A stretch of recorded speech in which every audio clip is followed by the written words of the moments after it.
So this is the right hand drive, so what you're going to do is there's two 225 Torex, there's one here and one here, and then this pops down. There's two clips on it as well, one here.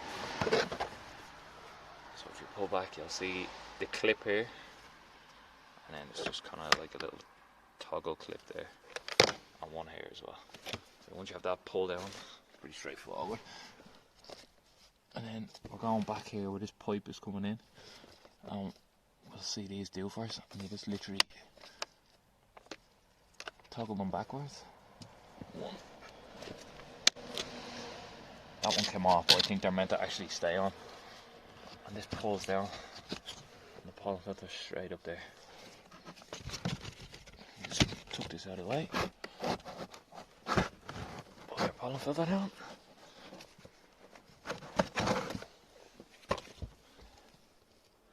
That's not too bad. Just make sure you clean any debris what's in here and on this little piece here. So just blow it out or dust it down or whatever. And then just make sure that you put the pollen filter back in, that it's going in with the right direction of flow. So the flow is going this way. So you'll see on the new filter has a flow sign. I actually potentially think this was put in backwards, but whatever, I'll have a look.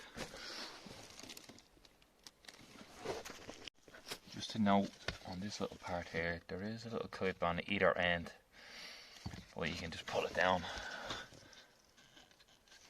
So just make sure you blow all this stuff out so it's not getting sucked into the vent.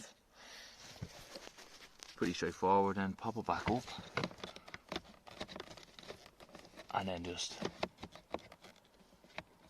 turn the tabs to lock them back in.